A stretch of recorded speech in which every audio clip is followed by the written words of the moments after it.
క్షణం ఇది నా సక్సెస్ మీట్లా అనిపిస్తుంది. అలాంటి ఓవర్వెల్మింగ్గా నేను ఒక ఆనందం పొందుతున్నాను.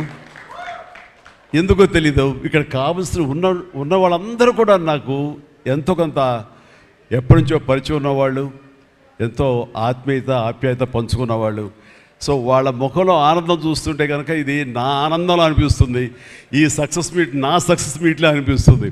అండ్ ఇక్కడ గెస్ట్గా రాలేదు, మీలో ఒక పార్ట్గా, మీలో ఒక మీ ఆత్మీయుడిగా ఇక్కడికి వచ్చాను.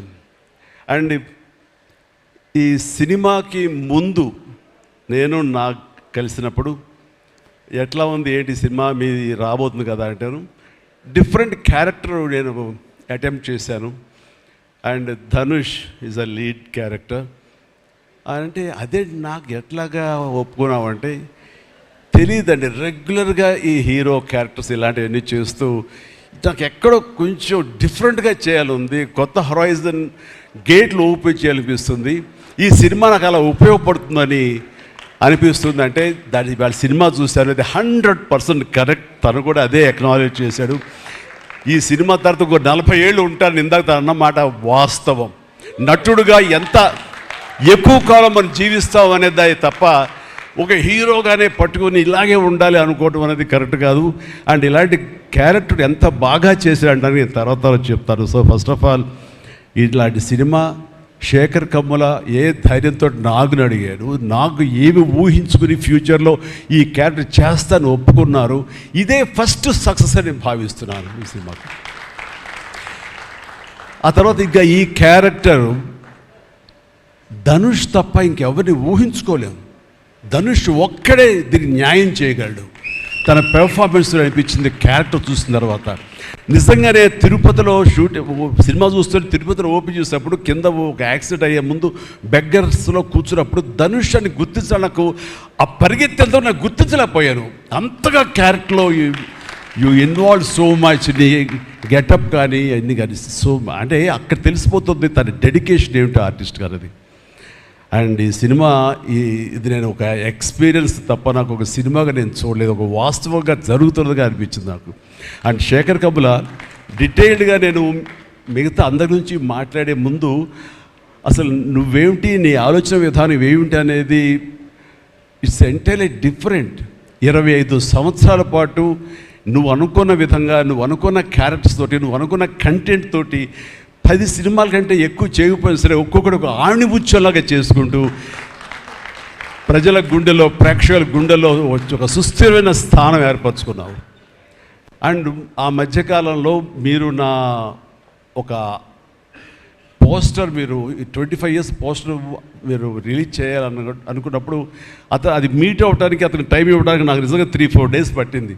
అంత పంతం అంత పట్టింపు ఏంటి నేనంటే, సార్ మీకు గుర్తుందో లేదో, మీ 88లో మీ సినిమా స్టేట్ రౌడీ షూటింగ్ ఈ రోడ్ల మీద జరుగుతున్నప్పుడు నేను ఫస్ట్ టైం మిమ్మల్ని చూశాను. నేను ప్రేమించే మనిషి నా ఎదురుగా ఉన్నాడు, కలిస్తే బాగుండు అనుకుంటే పోలీసులు ఎవరు రాని పరిస్థితి. కానీ మీరు ఎందుకు నన్ను చూసి ఇటు రాని పిలిచారు, నన్ను ఒక్కడనే పిలిచారు, నేనే మీ దగ్గరికి వచ్చాను. నేను ఎందుకు పిలిచానంటే అతను అందరికన్నా హైట్ ఉన్నాడు కాబట్టి ఏదో తాపత్ర పడుతుంటే రమ్మని పిలిచి ఉంటాను తప్ప అతనేమన్నాడంటే నా లోపల భావాలు కానివ్వండి, నేను ప్రేమ కానివ్వండి నేను వ్యక్తం చేయగలిగాను, అది కరెక్ట్గా కనెక్ట్ అయింది అని తను అనుకున్నాడు. బట్ ఏమనుకున్నా సరే వచ్చిన తర్వాత నన్ను మీట్ అయిన క్షణం ముందు వరకు భవిష్యత్తులో ఏం చేయాలో తెలియదు, ఎడ్యుకేషన్ ఉంది కాబట్టి ఎటు వెళ్ళాలో తెలియనటువంటి 17-18 years ఉంటాయి అప్పుడు అతనికి. 36 years అయిపోయింది కలిసి, ఫస్ట్ టైం కలిసి. ఆ క్షణాన నన్ను చూడగానే, నాతోటి కూర్చోగానే, నాతో మాట్లాడగానే, నేను నా షేక్ హ్యాండ్ తీసుకోగానే ఆ క్షణం డిసైడ్ అయిపోయింది. అంబిగ్యూటీ, డౌట్ లేదు, ఖచ్చితంగా నేను సినిమా ఇండస్ట్రీలో సెటిల్ అవ్వాలని ఆ రోజు నిర్ణయించుకొని తను చెప్పడం అనేది నాకు ఎనలేని సంతోషంగా ఉంది. నేను గర్వించే, నన్ను ప్రేమించే మనిషి, నన్ను అభిమానించే మనిషి ఈ రోజున ఈ స్థాయిలో ఉండి ఇంతమంది చేత ప్రశంసలు పొందుతున్నాడంటే కనుక హ్యాట్స్ ఆఫ్. ఇది గర్వం నీవు కాదు, నీలాంటి వ్యక్తి నన్ను ఇన్స్పిరేషన్గా తీసుకుని ఇందులో ఇండస్ట్రీకి వచ్చి నీ సొంత టాలెంట్ తోటి, నీ సొంత ఆలోచనతో, నీ కమిట్మెంట్ తోటి ఈరోజు ఈ స్థాయికి ఉన్నందుకు ఫస్ట్ ఆఫ్ ఆల్ ఈ సిల్వర్ జూబ్లీ ఇయర్ సందర్భంగా మనస్ఫూర్తిగా నా అభినందనలు మరొకసారి తెలియజేస్తాను శేఖర్ కమ్ముల. ప్లీజ్. అంటే శేఖర్ కమ్ముల సినిమాలు నేను ఎప్పుడు చూస్తూనే ఉన్నాను, అన్నీ చూసాను దాదాపుగా. అది వాస్తవానికి నిజానికి చాలా దగ్గరగా అనిపిస్తాయి. అంటే తన ఫస్ట్ పిక్చర్ చూస్తుంటే ఆ క్యారెక్టర్స్ ఆనందం, రూప వీళ్ళు ఎలాగ ఉన్నారు, ఇంకా ఉండుంటారు కదా అని ఆ క్యారెక్టర్స్ కనబడి తప్ప ఆ యాక్టర్లు కనపడరు. వాళ్ళ తర్వాత చేసిన సినిమాలు మనకు గుర్తుకు రావు. ఐ మీన్ దీంతో కనెక్ట్ అవ్వదు. అలాగే ఫిదా, భానుమతి, వరుణ్, అలాగే ఈ ప్రతిభలో శ్రీరామ్, గోదావరిలో శ్రీరామ్, సీతా మహాలక్ష్మి, ఈ క్యారెక్టర్స్ కనపడతాయి. ఎందుకు చూడండి ఈ సినిమాలో కూడా ప్రతి ఒక్కరు ధనుష్ని దేవా అంటున్నారు, నా ఫ్రెండ్ ఏమో దీపక్ అంటున్నారు తప్ప పేర్లు పెట్టి ఎవరు పిలవట్లేదు, గుర్తుంచుకోవట్లేదు. గబుక్కుని దేవాను వస్తుంది. నాకు అలాగే అనిపిస్తుంది ఇప్పుడు. అంటే క్యారెక్టర్ని అంతగా ప్రొజెక్ట్ చేస్తారు. ఇంతకంటే బెస్ట్ ఎగ్జాంపుల్ లేదు. ఎప్పుడో చూసి సినిమాలకి ఆ క్యారెక్టర్స్ పేరు, నా సినిమాలో నా క్యారెక్టర్స్ నాకు పేరు గుర్తుండవు నాకు. అలాంటిది తన సినిమాలో క్యారెక్టర్స్ ఇప్పటికీ గుర్తున్నాయి నాకు. రూప అనే పేరు ఎందుకు గుర్తుందంటే అందులో తండ్రి పాత్ర మెంటల్గా రిటార్టెడ్ రూపాన్ని పిలుస్తాడు. ఆనంద్ అఫ్కోర్స్ హీరో పేరు, అది గుర్తుండిపోయింది. అట్లాగే వరుణ్ సినిమాలో ఫిదాలో భానుమతి సెపరేట్ కేజ్ అంటుంది కదా ఒక డైలాగ్, సెపరేట్ పీస్ ఏదో అంటుంది. అలాగే హైబ్రిడ్ పెళ్ళి అంటుంది. అలాగా తన క్యారెక్టర్స్ గుర్తుండిపోతాయి. అది తన గొప్పతనం. అవి వాస్తవికంగా ఎక్కడో ఇంకా ఉండుంటాయి, వాళ్ళు ఎక్కడో జీవించుంటారు అన్న ఫీలింగ్ ఇస్తుంది. అలాంటి రియల్గా అతని కాన్సెప్ట్ కానీ అది చెప్పాలంటే అదొక పిచ్చి. నేను అనుకున్నది తప్ప ఇంకోలాగా కాదని. ఇందాక నాకు అన్నారు కదా, నేను మామూలుగా ఎప్పుడు వచ్చే విధంగా నడుచుకుంటూ వస్తుంటే నాకు అలా వద్దు ప్లీజ్, దయచేసి మీరు నా క్యారెక్టర్ నడవాలి. నీ క్యారెక్టర్ నడవాలంటే ఎలా నడవాలి తెలియదు నాకు. నాకు వచ్చిన నడకే ఇది అని చెప్పి ఇందాక ఎదురు అనుకుంటాం. నాకు తెలిసిన నడకే ఇది కాదండి, మీ హీరోలా నడుస్తున్నారు, స్టైలిష్గా నడుస్తున్నారు. నేను స్టైలా, నేను హీరోలాగనా అని అంటే కాదు అంటూ ఆ క్యారెక్టర్ చూస్తుంటే నాకు మీరు చాలా డిఫరెంట్గా కనపడ్డారు. నాకు రెగ్యులర్గా కనపడలేదు. మీకుండే ఆ కింగ్ నాగ్ కానీ ఆ గ్లామర్ మన్మధుడు యొక్క స్టైల్ ఒక చామ్ ఉంటుంది కదా, ఈ సినిమాలో అది కనపడకుండా జీవితంలో నలిగిపోయినటువంటి, మానసికంగా ఫిజికల్గా నలిగిపోయినటువంటి ఒక మనిషి కనపడుతున్నారు. అది మీ క్యారెక్టర్. ఏంటి ఇలాగుంది నలిగిపోయినట్లుగా, బహుశా జైలు నుంచి బయటికి మళ్ళీ ఎప్పుడు వచ్చినప్పుడు మళ్ళీ ఫుల్ గ్లామర్లో కనపడతాడేమో లేదు సూటు గిట్టు వేసుకుని. అంటే అప్పుడు కూడా భారంతోటో మానసికంగా ఆ ఒక దీనితోటో ఆ సంఘర్షణతోటో ముఖంలో ఆ హెవీనెస్ తోటో జీవితంలో ఏదో పోగొట్టుకుని ఏదో సాధించాలని ఏదో అనుకోవాలని ఏదో రకంగా అయిపోయినట్లా ఈ పరిస్థితుల్లో అన్న మీమాంసలో నలిగిపోతాం. ఆ నలిగిపోవడం అనేది ఫిజికల్గా and appearance wise performance wise చూపించగలిగాడంటే అది హెడ్స్ ఆఫ్ నాగ్. మీరు అన్నట్లుగా ఇది మీకు డిఫరెంట్, ఇంకో కోణం నుంచి మీకు హొరైజన్ మీకు ఓపెన్ అయ్యింది, ఇంకొక డోర్ ఓపెన్ అయ్యింది. తద్వారా బోల్డ్ అని ఫెంటాస్టిక్ క్యారెక్టర్స్ వస్తాయి. అండ్ మీరు అనుకున్నది ఉంటుంది, మీ లాంజివిటీ ఇంకా పెరుగుతుందని అనుకుంటున్నాను. మీ దోవలో నేను కూడా మీకు సమంగా నేను వచ్చేస్తాను నేను అనుకుంటున్నాను. అంటే ప్రతిసారి నాకు అన్ని విషయాల్లో కూడా నాకు సోర్స్ ఆఫ్ ఇన్స్పిరేషన్ అనిపిస్తుంది. అది హెల్త్ కానివ్వండి, కంపోజ్డ్ బిహేవియర్ కానివ్వండి, ఒక ట్రాంక్విల్ ఆలోచనలు కానివ్వండి, స్థితప్రజ్ఞత కానివ్వండి, ఏం జరిగినా సరే అంటే నవ్వుకుంటూ సరదాగా ఉంటాం. ఇవన్నీ చూస్తుంటే నాకు ఎంత ప్రశాంతంగా ఉంటాడు, ఎంత మానసికంగా ఉంటుందని. సో అలాగా ఈ ప్రొఫెషనల్గా కూడా ఈ సినిమాతోటి తను వెళ్ళే దారిలో వై నాట్ నేను కూడా రేపు పొద్దున ఏదైనా అవసరం వచ్చి ఓటీటీలో ఏదైనా సినిమాలు చేయాల్సి వస్తే కనుక ఏం ప్లాన్ నార్సింగ్ నువ్వే గబున అన్నా కదా గబుకొని రెడీ అయ్యి వచ్చే రేపు పొద్దున ఇంటికి. సో ఓటీటీలో ఏదో సినిమాలు చేయాల్సి వచ్చినా సరే, వెబ్ ఫిల్మ్ చేయాల్సి వచ్చినా సరే, దానికి కూడా మనం సమాయత్తం అవ్వాలి. దానికి నాకు ఈ రోజున నాకు తీసుకున్న నిర్ణయం నాకు కూడా ఒక ఇన్స్పిరేషన్గా అనిపిస్తుంది. Sir well done. ఈ సినిమా ప్రతి ఒక్కరికి న్యాయం జరిగింది ఈ సినిమాలో. అండ్ నా డైలాగ్ నువ్వు అనేస్తావు నాకు ఇందాక, నేషనల్ క్రష్, నా క్రష్ కూడా. అందుకని నేను ఆ మాట అనను కానీ అనుకుంటాను అంతే, పైగా మాత్రం నేను అనను. సరే అమ్మా, ఫెంటాస్టిక్ అమ్మా నువ్వు. అండ్ ఇప్పుడు కదా తన ఫస్ట్ సినిమా హీరోయిన్గా వచ్చినప్పుడు ఆ సినిమాకి ఇలాగే నేను గెస్ట్గా వచ్చాను. ఆ రోజు నుంచి తన్ని అబ్జర్వ్ చేస్తుంటే నటనా పరంగా కానివ్వండి, తన ఇమేజ్ పరంగా కానివ్వండి, day by day film after film ఎక్కడికో వెళ్ళిపోయింది. ఇది నేషనల్ క్రష్ కాదు, ఇంటర్నేషనల్ క్రష్ అయిపోయింది అమ్మాయి. అండ్ గాడ్ బ్లెస్ యూ అమ్మా, నువ్వు ఎంత బాగా పెర్ఫామ్ చేస్తావంటే నేను చూస్తుంటే నీ కళ్ళు తప్ప ఇంకేమైనా అట్రాక్ట్ చేసుకోవు, కళ్ళు ఒకలా చూస్తుంటావు నేను. అండ్ ఆ కళ్ళతో ఏం పలికిస్తుంది ఎక్స్ప్రెషన్ అంటే ఇంకా అంత ఇంత కాదు. అండ్ ఈ సినిమాలో ఎంత నిడివి ఉంది, ఎంత లెంగ్త్ ఉంది క్యారెక్టర్ అనే దానికంటే ఎంత ఇంటెన్సిటీ ఉంది అంటే అందులో మాత్రం చూపించగలిగింది ప్రతిదీ. ముఖ్యంగా బిడ్డను హోల్డ్ చేసినప్పుడు ఆవిడ ఒక కన్న తల్లిలాగా, ఒక అమాయకంగా ఒక ప్రియుణ్ణి మోసపోయినప్పుడు వాడి వల్ల ఎక్కేసినప్పుడు నాకు చూడాలందులో సౌందర్య వచ్చేసి అప్పారావు వస్తాడు ఇంకా అటు కోసం వెయిట్ చేస్తానంటే పిచ్చమొహం అన్నట్టు ఫీలింగ్ వచ్చింది. అంత అమాయకురాలాగా ఉంది. అది మళ్ళీ ఇందులో కనిపించింది నాకు, ఆ సౌందర్య కనిపించింది ఆ క్యారెక్టర్ చేయటంలో. You done fantastic job. ఆ తర్వాత సీరియస్నెస్గా పెంచుకుంటూ, ఆ తర్వాత దేవాకి సపోర్ట్గా ఉంటూ అండ్ దేవాన్ని ఓన్ చేసుకునే విధంలో మాత్రం నీ ట్రాన్స్ఫర్మేషన్ కానీ నీ characterization well design and well performed. Fantastic అమ్మా, ఫెంటాస్టిక్. అండ్ ఇంకా మిగతా క్యారెక్టర్స్ అందరూ అన్ని రకాలుగా అన్నీ బాగా చేసినా సరే నిజంగా చెప్తాను, హృదయానికి హత్తుకుపోయిన క్యారెక్టర్ ధనుష్. అంటే ఈ క్యారెక్టర్కి ధనుష్ తప్ప ఇంకెవరు లేరని, ఇంకెవరు చెయ్యలేరు. ష్యూర్ ఇంకొక హీరో లేడు. అంత పెర్ఫార్మ్ ఇచ్చి హీరో ఇమేజ్ ఉండి, స్టార్ ఇమేజ్ ఉండి, అన్ని రకాల కాంబినేషన్లో ఉండి చేసే మనిషి అంటే the one and only star in India is Dhanush. ధనుష్ని మైండ్లో పెట్టుకుని ఈ క్యారెక్టర్ డిజైన్ చేసావా శేఖర్?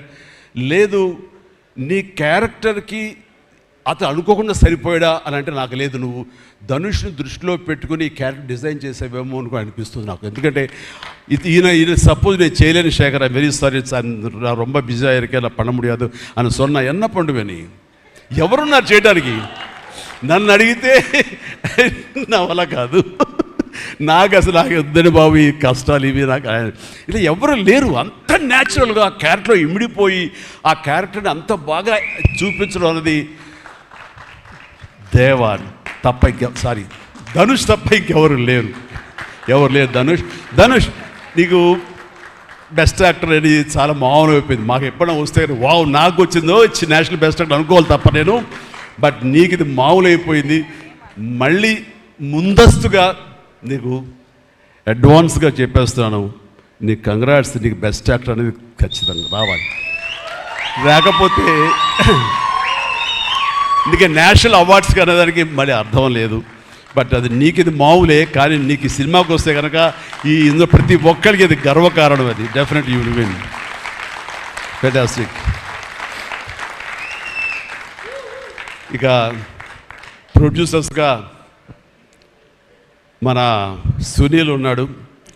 సునీల్, భారత్ వీళ్ళిద్దరికంటే కూడా వాళ్ళ నాన్నగారు నాకు అత్యంతమైనటువంటి గౌరవనీయులు. అంత పెద్ద మనిషి ఆయన, అంత నిక్కార్సైన మనిషి. ఈ సినిమా బిజినెస్లో అంత ఆనెస్ట్తో ఉండే మనుషులు ఎవ్వరు లేరు నాకు తెలిసి. నాగార్జున ఎవరి కాళ్ళకి దండం పెట్టడు, ఒక్క మీ నాన్నగారికి తప్ప. ఆయన నాకు అంతే ఇష్టం, నేను ఆయనకి అలాగే ప్రణామం చేస్తాను. అంతటి ఇది ఆయనకు పుట్టిన బిడ్డలుగా ఆయన గౌరవాన్ని కాపాడుతూ ఆయన లెగసీని కంటిన్యూ చేస్తూ మీరిద్దరు ముందుకు వెళ్ళటం, మీరే కాకుండా థర్డ్ జనరేషన్ జాన్వి కూడా అదే దాంట్లో వెళ్ళటం అనేది జరుగుతుంది. మొన్న ఒక మాట అన్నావు, చెప్పచ్చు కదా?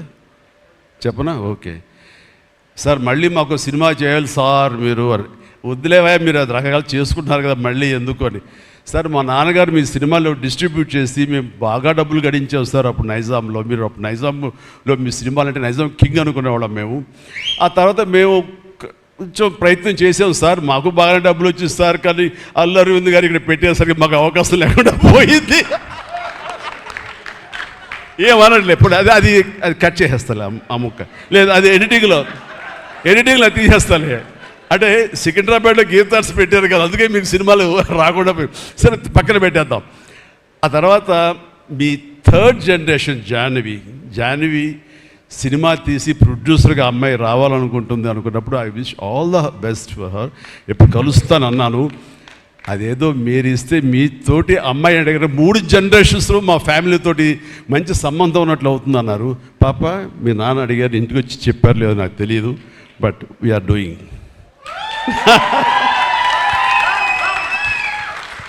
ధనుష్ చేసిన ఛాలెంజింగ్ లాంటి క్యారెక్టర్స్ వద్దమ్మా.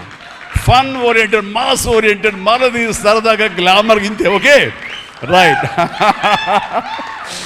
సో ఈ రకంగా 3వ జనరేషన్కి కూడా ఎస్ ప్లీజ్ ఈ లెగసీ ఇలాగే కంటిన్యూ అవుతుండాలి, మీ ఫ్యామిలీ బాగుండాలి నాన్నగారు ఆశీస్సులతోటి.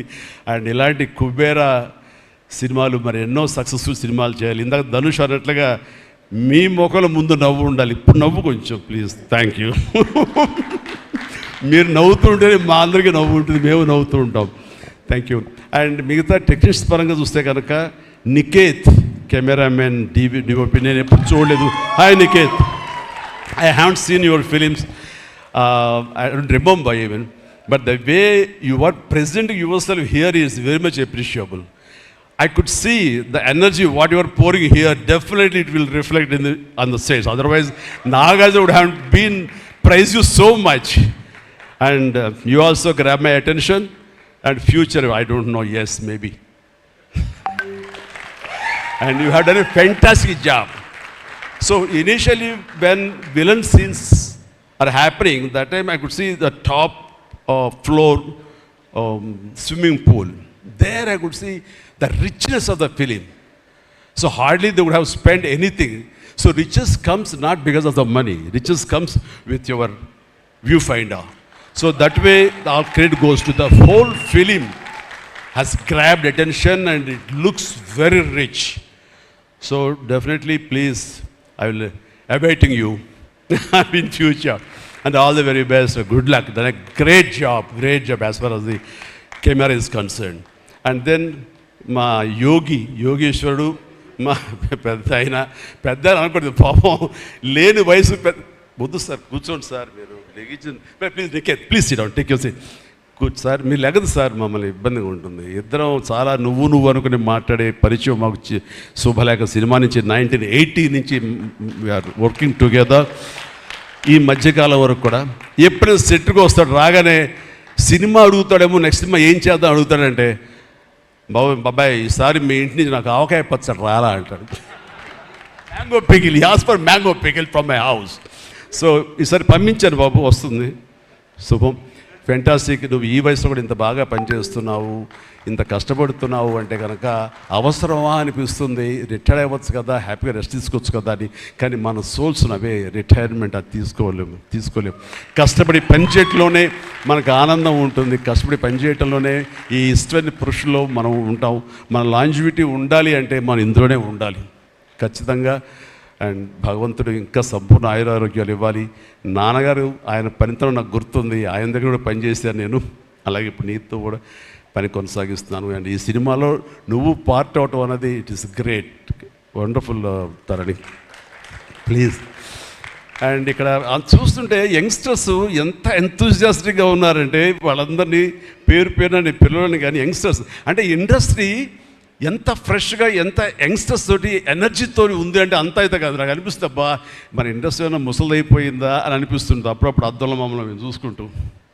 కానీ ఈరోజు ఇక్కడ చూస్తుంటే కనుక ఇంతమంది యంగ్స్టర్స్ తోటి అండ్ చాలా బబ్లింగ్గా చాలా బాగుంది. ఈ ఇండస్ట్రీ కొనసాగాలి ఎలాగే అంటే కనుక మీలాంటి యంగ్స్టర్స్ రావాలి. ఇలాంటి యంగ్స్టర్స్ వల్లనే మేమంతా పుంజుకుంటాం. నేను ఈ రోజున కొత్త డైరెక్టర్స్తో పనిచేస్తాను, అనిల్ రావుపూడి కానీ, బాబీ డైరెక్టర్ కానీ, వశిష్ఠ్ కానీ, ఇలాంటి యంగ్స్టర్స్ పనిచేస్తుంటే ఎక్కడ లేని ఎనర్జీ వాళ్ళ దగ్గర ఉంటుంది, వాళ్ళ నుంచి కొత్తను ఉంది. నేను వాళ్ళకి అనుగుణంగా నేను మారిపోతుంది తప్ప నాకు అనుగుణంగా వాళ్ళు ఉండాలని కోరుకోవట్లా. నా సక్సెస్ అక్కడేమో అనుకుంటున్నాను నేను. ఆ రకంగా old wine in new bottle అన్నట్లుగా ఈ సమయంలో వైన్ గుర్తుకొచ్చింది, సారీ. అండ్ అలాగా ఇదే ఎనర్జీతోటి ఇదే యంగ్స్టర్స్ తోటి ఇండస్ట్రీ కలకలాలని కోరుకుంటున్నాను. And last but not least my brother, నాకు బిడ్డతో సమానం, దేవిశ్రీ ప్రసాద్. అండ్ దేవిశ్రీ ప్రసాద్ తన ఎనర్జీ అంటే ఇందాక చూశారు కదండి, లైవ్ షో చేసేసాడు ఇక్కడ. ఆ తర్వాత ఏం మాట్లాడాలో ఎవరికి ఏం తుయ్యినటువంటి పరిస్థితి మొత్తం అంతా షో గ్రాప్ చేశాడు. బట్ నేను మళ్ళీ కమ్బ్యాక్ తర్వాత పొలిటికల్గా కొన్నాళ్ళు ఉండి 1915లో 150 సినిమా చేసిన దగ్గర నుంచి అంతకుముందు తన సినిమాలతోనే ఎంబీబీఎస్ కానీ జిందాబాద్ కానీ అన్నీ అయిన తర్వాత మళ్ళీ తన వలన నా మ్యూజికల్ అనేది ఏర్పడేదేమో అనుకుంటున్నాను. అలాంటి గ్రేట్ మ్యూజిక్స్ నాకు ఇచ్చి మళ్ళీ నేను నిలబడడానికి దోహదపడ్డాడు మనోడు. యూ ప్లీజ్ అవుతుంది అలా చేయదు ప్లీజ్ దోహదపడ్డాడు. నేను సరస్వతి పుత్రులయ్యా ప్లీజ్ బంగారం ప్లీజ్. అండ్ తను ఎనర్జీ డే బై డే పెరిగిపోతుంది, తన టాలెంట్ డే బై డే పెరిగిపోతుంది. ఇక నేషనల్ నుంచి మన రీజనల్ నుంచి నేషనల్ లెవెల్కి ఎలా ఎదిగిపోయాడో మనం చూసాము. ఆ హోల్ ఇండియా తన గురించి ఎలాగా కీర్తిస్తుంది అనేది మనం ఈ పుష్ప 1 and 2 చూస్తున్నాము. ఇప్పుడు ఈ సినిమా కుబేర్లో కూడాను ఎక్కడ డ్యూయట్ సాంగ్స్ లేవు కదా అని అనిపిస్తుంది, కానీ ఒక సాంగ్ ధనుష్ పాడిన ఆ సాంగ్ ఎంతగానో ఆకట్టుకుందంటే అంతా ఇంత కాదు. దానికి ఇద్దరు ఒకరొకరు కాంప్లిమెంట్ చేసుకుంటూ ఆ సాంగ్ అంత బాగా హిట్ అవడానికి దోహదపడింది. అట్లాగే సినిమా చూస్తుంటే మ్యూజికల్గా ఉంది తప్ప నాకు ఎక్కడ డ్యూయట్ సాంగ్స్ వేరే లేవి అనే ఫీలింగ్ రాలేదు. And that's the magic of Devi Sri Prasad. రికార్డింగ్లో కూడా చాలా హృదయంగా మదర్ తోటి పాడిన పాట రోడ్డు మీద యాక్సిడెంట్ అయిన తర్వాత అబ్బా కన్నింటికి నీళ్ళు వచ్చేస్తుంది నాకు. మన రైతుల మీద పాడే గుర్తుందా మన 150 సినిమాలో నీరు నీరు నీరు అంటూ దాన్ని మరిపించిన సాంగ్లో అనిపించింది. అండ్ అది వెరీ మచ్ రిలవెంట్ సాంగ్. అట్లాగా తన ఆర్ఆర్ బ్యాక్గ్రౌండ్ కూడా తన సాంగ్స్ ద్వారా అవన్నీ కూడా అత్యద్భుతంగా కనిపించేలాగా వినిపించేలాగా చేశారు. దానికి దోహదపడినటువంటి లిరిసిస్టులు ఇక్కడే ఉన్నారు. భాస్కర్ భట్లాను, ఇందాక ఇంకో ఆయన పేరు చెప్పారు నందకిషోర్ గారు, అలాగే మన చంద్రబోస్ గారు. అండ్ వీళ్ళందరూ కూడా నేను హృదయపూర్వక అభినందనలు తెలియజేస్తాను. అండ్ ఈ రోజున ఇక్కడ రావటం అన్నది నేను చాలా ఆనందం అనుభవిస్తాను ఇక్కడ మీ అందరితో పాటు. అండ్ ఇలాంటి సినిమాలు రావాలి, ఎందుకంటే సినిమా సక్సెస్ అనేది గగనం అయిపోతున్న రోజులు ఇవి. థియేటర్స్కి ఆడియన్స్ రప్పించడం అనేది మహా గగనం అయిపోతున్న రోజులు ఇవి. రావటం కష్టంగా ఉంది. ఎలాగ సినిమా థియేటర్లు కానివ్వండి ఇవి ఎట్లాగ సస్టైన్ చేయాలి, ఎలా నిలబడాలి అనేది చాలా క్లిష్ట పరిస్థితుల్లో ఇలాంటి సినిమాలు, ఇలా కంటెంట్ ఉన్న సినిమాలు, అంటే హృదయంగా ఉన్న సినిమాలు, ఎమోషనల్ సినిమాలు and big event big films ఇందాక చెప్పినట్టుగా మనవాడు అవన్నీ కూడా ఆడొచ్చు. కానీ ఇలాంటి సినిమాలు కూడా ఆడి కంటెంట్ మనం సరిగ్గా ఇవ్వగలిగితే, వాళ్ళ హృదయాన్ని మనం తాకగలిగితే ఖచ్చితంగా ఈ సినిమాలు చూస్తారు, థియేటర్కి వస్తారు అనే ఒక ధైర్యాన్ని భరోసాని ఇచ్చిన సినిమాలు ఈ మధ్యకాలం చూస్తున్నాము. చిన్న చిన్న సినిమాలు అయితే పెద్ద సినిమాలు అవుతాయి. అందులో ఈ రోజున శేఖర్ మీరు మరొకసారి నిరూపించారు. ఇందాక ఎవరో మిమ్మల్ని చేశారు, నిజంగా మనస్ఫూర్తి చెప్తాను, క్రెడిట్ గోస్ టు యూ. ఒక ధైర్యాన్ని ఇచ్చింది ఇలాంటి సినిమాలు చేయొచ్చని. ఇంకా ఈ పెద్ద పెద్ద సినిమాలు తప్ప, రక్తపాతాలు తప్ప, కొట్టుకోవడాలు తప్ప, నరుకోవడాలు తప్ప ఇంక ఇలాంటి సినిమాలు రావా, వస్తే చూడరా, ఇవన్నీ 10 రోజులు ఆగితేనో నెల ఆగితేనో ఓటీటీలో చూసేద్దాంలే అని దాంతో ఉండిపోతారా, ఏమైపోతుంది ఇండస్ట్రీ అనేటువంటి ఒక అభద్రతా భావం నుంచి ఈ సినిమా ద్వారా ఇలా తీయగలిగితే, సత్తా చూపగలిగితే, హ్యూమన్ ఎమోషన్స్ని టచ్ చేయగలిగితే, కంటెంట్ కొత్తగా ఉండగలిగితే కనుక థియేటర్కి వస్తారు, చూస్తారు భరోసా ఇచ్చావు. Thank you so much. And God bless you, God bless you, and God bless you all. Please ప్రతి ఒక్కళ్ళు నాకు ఈ అవకాశం ఇచ్చినటువంటి ప్రొడ్యూసర్స్ గారికి, రామ్మోహన్ రావు గారికి, అలాగే భారత్ పాప నీకు కూడా అందరికీ నా హృదయపూర్వక ధన్యవాదాలు. మరొకసారి ఇక్కడ ఉన్నటువంటి 50 మంది యంగ్స్టర్స్కి అండ్ రెస్పెక్టెడ్ టెక్నీషియన్స్కి నా శుభాకాంక్షలు, నా ధన్యవాదాలు తెలియజేస్తాను. మరొకసారి love you man, love you, love you, love you, love you, love you, God bless you. And ఇప్పుడు మీ దారిలో నేను నడుస్తాను. Follow the leader. Thank you Shyamala, you done a good job. God bless, God bless. Thank you sir, thank you so much. We all love you. కుబేరాకి ఇప్పటి వరకు వచ్చిన appreciation ఒక ఎత్తు, ఈరోజు ఈ మెగా కాంప్లిమెంట్స్ ఇంకొక ఎత్తు అని చెప్పాలి. Thank you so much sir. ఒక్కసారి వేదిక పైన ఉన్న వాళ్ళందరూ కలిసి one photo for the media sir, మీ 6 కలిసి.